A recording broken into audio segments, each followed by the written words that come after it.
Guys, Good Oh, evening, sir. is it that time again?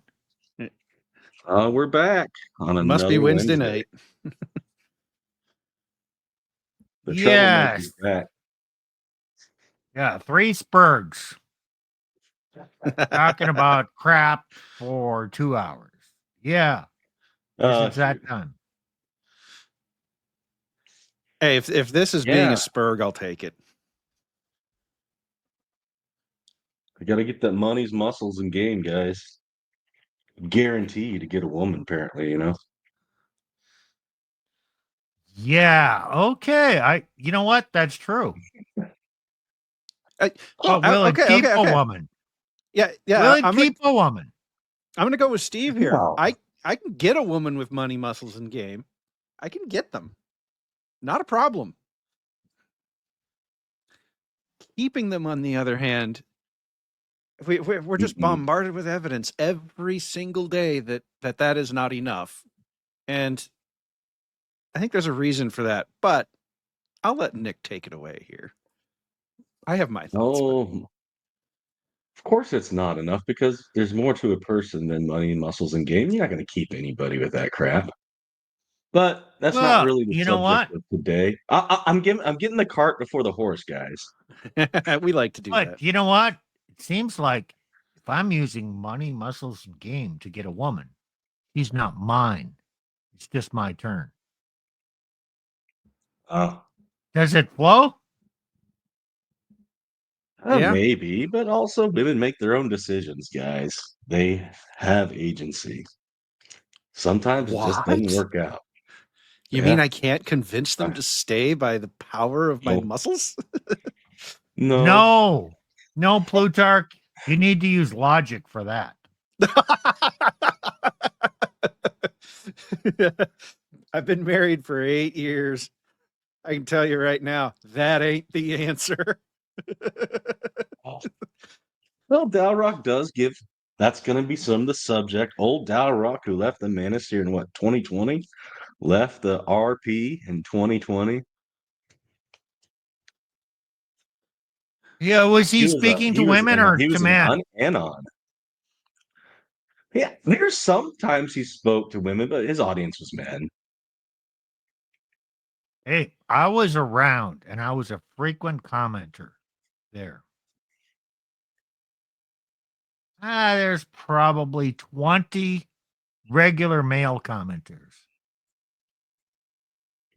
There was probably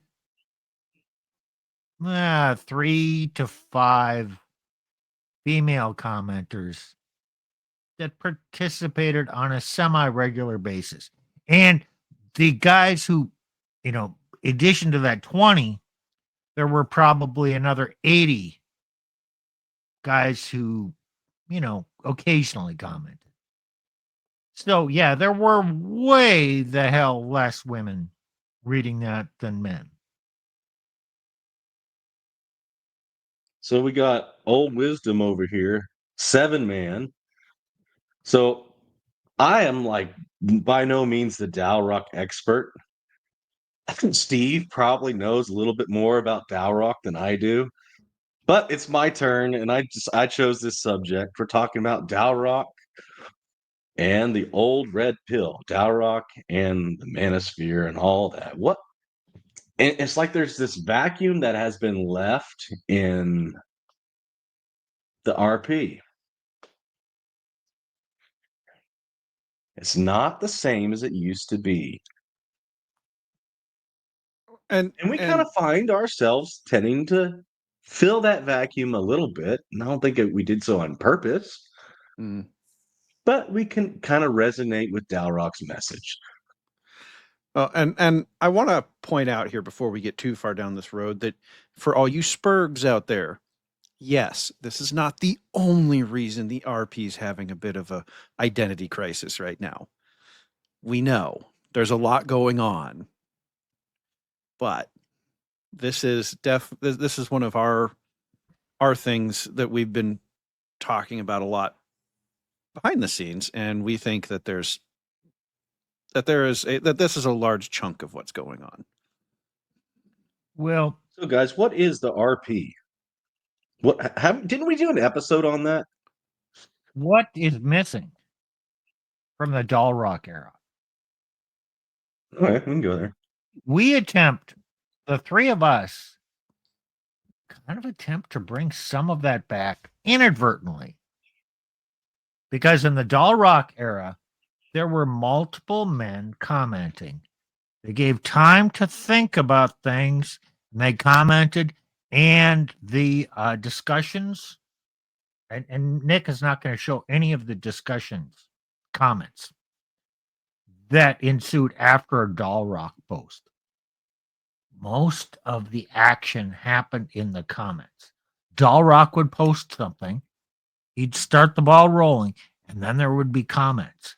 And it would be 100 to 150 comments. And it would go for 2 or 3 days, sometimes a week, and then he'd post another one. The actions happen in the comments, in the dialogue between men. In the red pill these days, it's mostly on YouTube. And it's one man saying his thing. YouTube comments are not really of the same type. So the only place you get the exchange of ideas and the building upon it is where you have multiple men on the same stream, kind of in a free form discussion, seeing where it goes. That's what we do. We come up with a theme.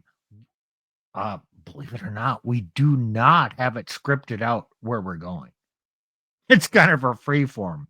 And at the end of the stream, in the after stream discussion, we frequently comment, damn, I had no idea. I didn't think it would go there.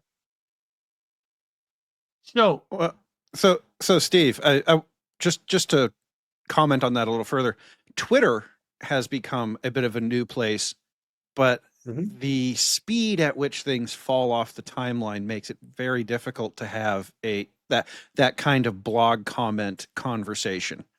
So YouTube comments suck. Twitter is too quick moving, too fast. It's too fast to have a real conversation.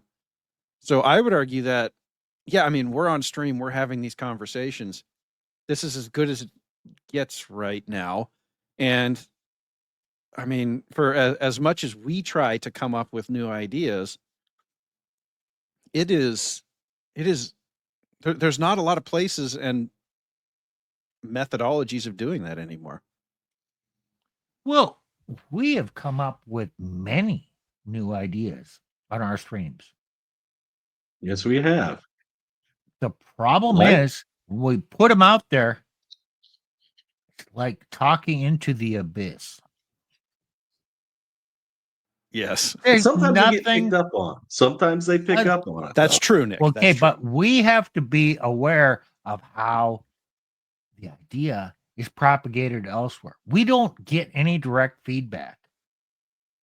People don't comment and discuss things and disagree on our streams. We don't get anything direct or a discourse. They just kind of percolate out there. Sometimes we see it, sometimes we don't. I think we're having an impact, but it's still, I wouldn't say we get anything direct as to what kind of an impact we're having. And yeah, I'm fine with that. I'm fine with it, but what I want to point out to the audience is that actually slows down the generation of ideas and it harms the quality of them. If you don't get feedback on your ideas, you kind of think, oh yeah, that's a great idea, and then you never, if no one ever actually directly challenges you on it, it's kind of like, I don't know if it's a good idea or not. So, Nick, sorry, we derailed you pretty hard there. Oh, That's what we did. but now right? I remember. Next question: what is the red pill? There we go. We kind of described it. It's men observing information, what happens, reality, and trying to make sense of it. And when they come together and they compare notes, that's the essence of the red pill. Observations of the behavior of women, observations of, oh, damn, I was a dumb shit. I was a nice guy. I got my butt handed to me. Okay. that's that's the Yeah. core right there. It's a Man, suppository for you most could have, guys. they tried to tell me this stuff before, but I was such a dumb shit. I just Oh, I thought, had that he conversation with my loves dad me. today. It was great. He loves me. It's not going to happen to me. And then it does. Yeah.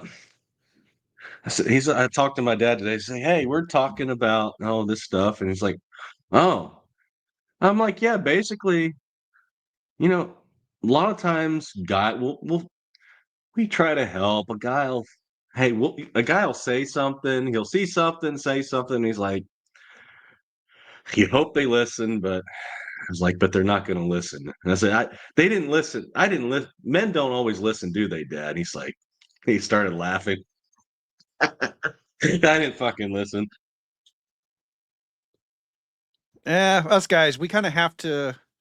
I mean, we might hear the words, but really, we have to learn through getting our asses beat. Don't know why. It's just a thing, I think. Oh I man. I have to say this, and this is not any big critique, but we were on a group chat with Plutarch's wife, Elena.